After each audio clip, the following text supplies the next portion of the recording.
3, 2, 1. Hey everybody, it's Ryan and Jordan here to bring you this week of the Rise Real Talk podcast, where we help you learn about all things real estate, make you hopefully a little bit smarter, and have a good time along the way. Today we are talking about what we promised about last week, which is how to find the best buyer's agent for you. So as always, Jordan's going to be boring and I'm going to bring the heat. The heat? Maybe I'm going to flip it this time and I'll be the not boring one. Okay. So first things first. Last week we talked about questions you can ask to hire a seller's agent. This week we're going to talk about questions you can ask when hiring a buyer's agent. Yep. What's the difference between the two? Because most people probably think that they're the same person and you just have a real estate agent. So why are we talking about two separate roles? Yeah, it's a good point. And I think it's something that is addressed in a lot of other places, but maybe not so much in Utah. A lot of people just think like you go to your friend that's a real estate agent and they can help you sell your house, they can help you buy your house, they can do everything, which is true. They're licensed to do that, but you could pick whoever you want to help you sell your house and have someone else help you buy a house. And they don't have to be the same person, and maybe that's in your best interest to find someone that specializes in selling houses or someone that specializes in helping people buy houses. So completely different roles. Obviously, they're pretty, it defines itself. The seller's agent helps you sell your house. Buyer's agent helps you buy a house. So we asked the same question last week too, is with the seller's agent, does it really matter who your buyer's agent is? Or is anybody that you know that a real estate agent going to work just fine? So normally I'd tell you like it probably doesn't matter a ton. Like it probably matters some. But especially in the market right now, it 100% matters. Like more than ever. So if you have asked me 2 or 3 years ago, I'd probably been like, yeah, I mean, it definitely matters some, but just about any agent could get you by. As long as they knew how to use a computer, they can get you. They can use a computer and follow instructions, basic instructions. They could do it, but the market's just so crazy now that it definitely matters. And I've seen a lot of people try to go and not have an agent lately. And I think that's the worst thing you could do. Their chances of getting an offer accepted are basically zero. Yeah, it's just so competitive right now. So I think a lot of them hope that they're going to forego a buyer's agent commission or something like that so that the seller will want to go with them. But most often that just means the listing agent is getting the full commission instead of paying the buyer's agent. So definitely not a huge benefit, and you end up being stuck in the middle and not knowing how to do anything. So using a buyer's agent definitely matters right now, and who you use as buyer's agent is more important than ever. So when you say it's more important than ever, does their experience matter? So depends how you define experience. What do you mean by experience? By experience, I would say somebody who has been doing it for a few years versus somebody who just got their license. I mean, not necessarily. I would say what would matter more for experience is someone that sold a lot of houses this year. So a lot of people depend on their experience of being a licensed agent for 30 years, but they sell 5 houses a year, and the last time they sold a house was 5 months ago. Sure. They may be experienced in years, but I would much rather take a brand new agent who sold 10 houses this summer over someone that's been doing it for 20 years that sold 2. Because in real estate agent years, they're getting pretty up there. Yeah, exactly. If they've done that many transactions. Yeah, I mean, I think number of transactions closed in the past year is way more important than number of years licensed as a real estate agent. Perfect. So does the broker that they work for matter, or is that just a logo on a sign and that's all that matters? Yeah, I don't know. In Cache Valley, it definitely doesn't seem to matter very much. Like some other places, it's like not Nextkey, that's where I work. It's not a national brand, but big companies like Coldwell Banker or Remax or one of these big companies hold a lot of weight, or like Douglas Elliman. But here it's not like that. It really comes down to your agent. Yep. And if they're capable of getting your offer accepted. Yep, it's definitely much more agent-based, your relationship with them and their relationship with other agents. So let's jump into some of the questions that we have that we believe that you should ask your agent. Correct. Similar to some of the seller's agent questions that we talked about last week. Yep. you shouldn't just go out and find your friend or somebody that you know. Maybe they are the right person for the job, but before you just go and hand them the job of being your buyer's agent, you should absolutely go through some questions with them to make sure that they're going to represent you well, and most importantly, help you find a house, right? Yeah, I think that's the same thing that we said last week. Like, because you know them, that should give them at least the chance to interview. Right. But shouldn't guarantee them the job. I would recommend interviewing a couple different people, just like a listing agent, to get a feel for who you want to use. Exactly. Because you also want to find a good fit for your personality and everything like that. Yeah. So first question is that we think you should ask your agent is, what strategies do you have for getting my offer accepted? Yeah. Why is that a good question? Okay, so this question would have been a little bit different a few years ago. Is like, maybe what are your skills with negotiating? How are you going to get me the best price possible? Right now it's, how are you going to make my offer beat out the 10 other offers, 5 other offers? Right. So even though the market's slowing, it's still competitive. And there's still more than one offer sometimes. There's still different structures for offers to go through. So if your agent has like, and this is probably why I said like someone that did 10 deals this summer is more valuable, because they were like in the thick of it, learning how to beat out other offers, what sellers are looking for right now. So if they don't have like any strategy, like, oh, we're going to see houses and you're going to love one and pick one and it's going to be great. Like, yeah, good luck. It's like you may love one and you may pick one, but you might not get it. Yeah, after 3 or 4 heartbreaks, you're probably going to be like, oh, I need someone different. And that's probably happened a lot more this summer or this year, I should say, than ever before, is people realizing that, hey, I need a different agent because I've now had 5 offers get put in and none of them are accepted. And nothing accepted. And in the past, that probably never happened before, No, where somebody would break up with their buyer's agent. Yeah, and before it was like, you went until you found the house you liked and you put an offer in, negotiated it, and got it. Yep. So it's very different. Right now, it's really hard for buyers because they're falling in love with 2, 3, 4 houses, and then they never get it. So they're in their head, they're planning, oh, if we move here, the kids are going to go to this school, blah blah blah. They like see themselves living there, and then it's like, oh, you didn't get the house. Right. Like, but I paid $50,000 over less price. Why didn't I get it? Right. Well, that's because someone else paid 55. So them knowing how to come up with a strategy and having a strategy in place to be able to make your offer stand out from the other offers and protect you from paying too much at the same time, right? Yes. Because there's definitely a balance of being able to say, hey, we're going to get it for the right price, but still look better than some of the other offers. I mean, that are any in there. agent could tell you like, oh, let's offer $100,000 over less price. But that might not be smart, right? It's like they're not really looking out for you. Exactly. So if you're meeting with someone and you ask them this question, they get a little deer in the headlights, or you can tell they're kind of stammering. They probably haven't sold a lot of houses lately. Probably not the best fit for right now. Maybe keep looking. Yeah. Perfect. Okay, next question. This might seem like a super obvious question when talking to your real estate agent, but you should definitely ask this question. The question is, when are you available for showings? Yeah. Good question, because aren't all agents always available all the time you would for think showings? that's what we like the public to believe. Yes. Yeah, so this goes, I think, this is going to weed out 2 categories of people. One, agents that are too busy as real estate agents to actually accommodate you. So maybe someone that really does like 75 transactions and they're running around ragged and you feel like you're always getting pushed back. You may get moved to the back burner. Yeah, in some might not be scenarios. the right fit for you. The other thing it's going to weed out is people that maybe are part-time and really aren't available from 9 to 5, or they're only available a couple hours, or they're only available Tuesday, Thursday. We've had quite a few people interview and talk to about wanting to come on our team. They're like, oh, well, I wouldn't be able to work Tuesday, Thursdays, or Saturdays. I'm like, well, you can't be a real estate agent. And that's pretty much a hard no for us.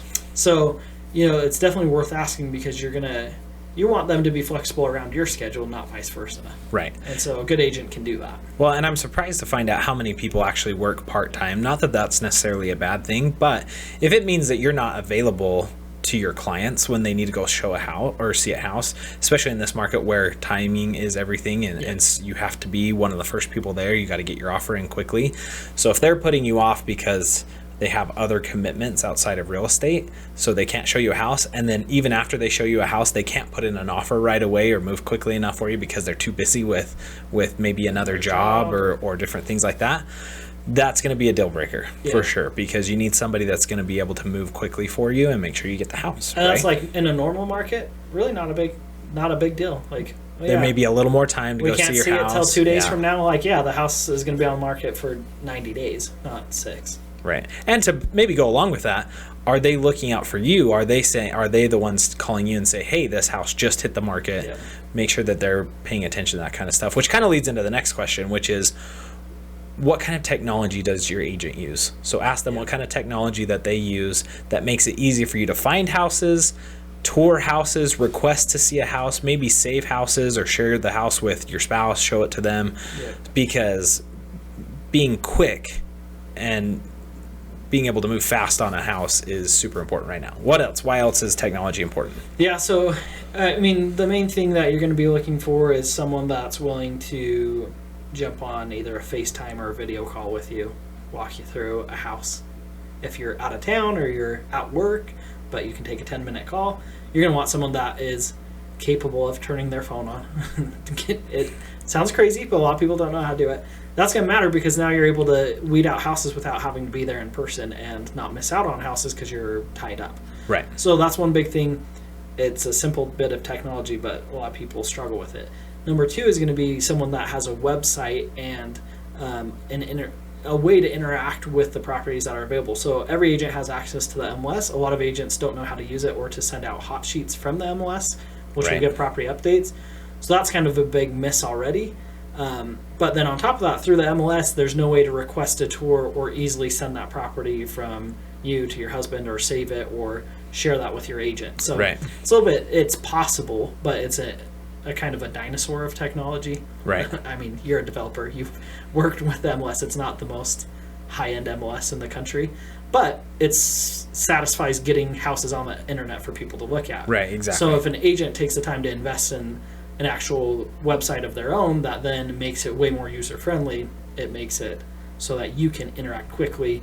You're not sitting there and like trying to, because everyone's on their phone, you're like looking on one page, okay, what's the address? Okay, I'm going to try to copy and paste that over into a text message. Right. Oh, it only took half of it. Can I go back and get it? So instead, you can click schedule a tour or whatever it is. It just simplifies your life. It also, I think the technology they use also shows the level of seriousness of the agent, right? Yeah. Are they willing to invest in their business to provide tools to their clients? Yeah. So that's important to know that they actually they're an agent, they're taking their job serious, they want to provide the best experience to their clients, and so they actually invest in the tools to do that, right? So the next couple of questions that we have kind of get more into how maybe your buyer's agent operates, how they do their job, what kind of guarantees or promises do they make to you as their client. So that's one question you should definitely be asking when you interview an agent is what promises or guarantees do you have for your clients? So obviously this benefits you by knowing like whatever it is they promise. For example, we have a VIP buyer program that has a list of things that we guarantee to our clients. Right. This gives you a chance to see what they're willing and not willing to do, as well as if they promise something, then you're going to have that in writing, something to be able to have. What it's also going to weed out is kind of like you said, people that maybe don't take their job quite as serious, and so they don't have anything. Yeah, most likely you'll ask agents this, and a lot of them will have never even thought about what kind of promises or guarantees do they offer their clients. Why would I have a promise or a guarantee? Like, I'm going to take great care of you. Show you the house. I promise you it'll be a good time. Like, guaranteed. Do you have that in writing, or like what does that look like? So it is, you're going to kind of weed out a lot of people that maybe, like, they don't get me wrong, they could still be good agents and they could still know what they're doing, but they're not really, I would say maybe not really client focused on what I'm going to make sure and hold myself to a standard that's going to give you a good experience. Right. And there's still plenty of great agents that when you ask them that, they'll be like, I don't know, I do a really good job. It's like, well, let's actually do something a little bit more than that. Like, what do you mean you do a good job? Right. So, and providing a high level customer experience applies to real estate agents too. Yeah. Not just to other service companies or companies online or to stores or restaurants. That should apply to real estate agents too, and they should have put in some thought, I think, of how they're going to deliver that experience and how they can guarantee that you have that experience with them. Yep. Absolutely. And that's something like for the first couple of years, like year and a half, I didn't have. It's something I learned of like, man, I actually need to, like I tell people I'm going to take great care of them. I think I do, but taking the time to put that into words and put an actual promise for people makes a big difference. Awesome. So this is kind of the final question that we have prepared, and it's really important for this market that we're in particular, because it still is a seller's market. Houses are going very fast with multiple offers. So the ultimate question is, what are you going to do for me to actually get a house in this market? Yeah, great question, because that's what really matters, right? Yeah. At the end of the day, it doesn't matter how nice they are, what promises they make, if they have a pretty website. None of it matters if they can't help you buy a house. Right. So after everything's said and done, that's all that matters. Like, what can you actually do to get me a house? So this is a good question, because I don't want to reveal too many of our secrets of what we do here, but an agent should be doing way more than setting you up on a safe property search and waiting for you to text them and send them house and be like, absolutely, this is what I want to see. It's like they should be actively engaged in sending you properties or sending you articles about things that you're considering or trying to be involved. And it's kind of hard, because sometimes you have someone that tells you like, oh, we're kind of looking, but you don't know how serious they are. And then you find out they're like actively looking, and then you kind of try to jump in.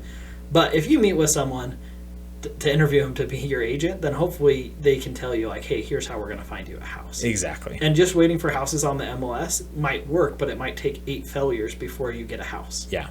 Versus someone that goes out and finds you properties. Which we've done before in the past, is we've had clients who they couldn't find anything that they wanted on market, and so we've gone off market before to talk to homeowners and actually find people who are looking to sell and paired them up with those buyers, right? And so if we were just relaxed about it and just waiting for something to come on the market, those people might still be waiting to buy a house. They might be staying. So definitely when you ask them that question, it seems like it comes back to that experience level and the strategy that they have. They should have thought this through. They should have a plan. They should have a way that they're going to get you into a house. Yeah, and I can share like an actual example of this, because I'm not going to share any property details or anything, so I think it'll be safe of not offending anyone.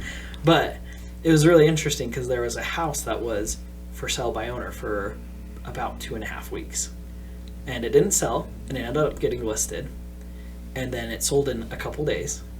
I was like, that's interesting. Why did it sell in one day when it's listed versus when it was for sale by owner? It's because then all of a sudden everyone's buyers could message their buyer's agent like, hey, this house is for sale that I saw now, because none of those agents were looking for sale by owners.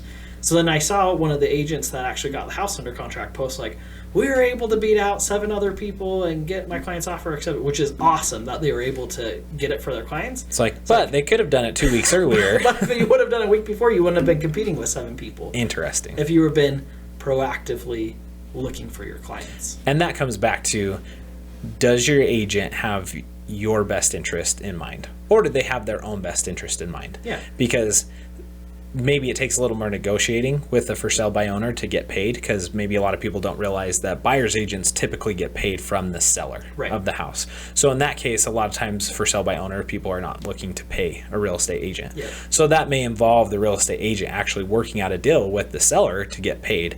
And most agents aren't willing to do that, and they'll skip that part. It's too awkward. It's uncomfortable. It's awkward. It's uncomfortable. It would just be a lot easier if you found something that's on the MLS. And so don't have to stress. That just comes back to, like we said, does your agent have your best interest in mind? Yeah. And are they going to take care of you and provide that experience? Yep. And normally it's like, that would have been like, that type of personality is totally fine as an agent. Right. Like, they're usually nice people. They're usually good at their job. Provide good service. But it's different when it's like, we're in a crazy market and you need someone to do more. And there's only one small fraction of the houses on the market that there used to be. So agents need to get creative, and they need to find other houses for their clients. Yeah. So it's a great question to get that dialed in. And man, maybe if you're like super laid back, you don't really care if you get a house, then sure, go with someone that doesn't have any plan. But if you're like, hey, we need to buy a house and we're looking for a $300,000 house, we're in the most competitive price point, and we don't have cash to pay over appraisal, we don't have enough money to pay for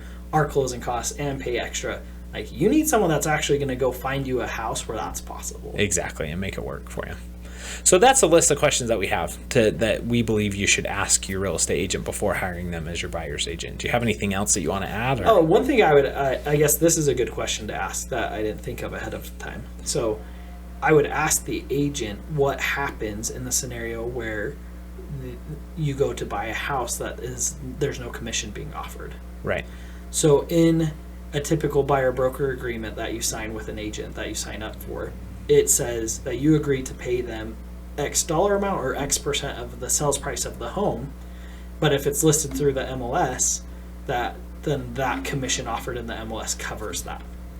So, but what might happen is you might end up finding something off market, or you might find a for sale by owner you text them about, and then all of a sudden now you're finding yourself, you're paying full price and you're paying. And you don't want to get blindsided by, all of a sudden I owe my agent a commission. Yeah. So definitely that's a conversation worth having up front. Yeah, because it's like, well, now all of a sudden I need $12,000 to pay my agent plus pay my down payment and everything, and right. It might not work. So it's worth going over with them. And for a great agent that's out working hard, that $12,000 or whatever that dollar amount is could be worth it if they find you a house that you're not competing with 100 other people. Exactly. But you want to have that conversation ahead of time so you're not surprised. Exactly. Good expectations. So I throw that in there as a little extra nugget. Perfect. Okay. That's all I've got. Anything else? Nope. But if you need a buyer's agent, do you know anybody? I happen to know someone. So that's our team model. Is I mostly work with our seller clients, and we have a team of buyer's agents that I believe gives the right approach. That I'm more skilled with listings, they're more skilled with buyers, and it gives them a chance to specialize. So if you're looking for specifically for a buyer's agent, we've got a team that dedicates to just buy sides. Yeah, and it gives them the flexibility of being just buyer's agents to make sure that they're all of these things, right? That they're constantly available for you, that they're experts at getting your offer accepted, that they can quickly take you out to tour a home, they can quickly submit offers, and we've freed them up to be able to excel at all of these, at all these things. Just to those things. Exactly. So yeah, reach out to us, reach out to Ryan. Let us know if you have any questions about that kind of stuff, and we'll get you taken care of. Sounds great. We'll see you next week for a very special episode of a topic to be determined. TBD. TBD. Okay, bye.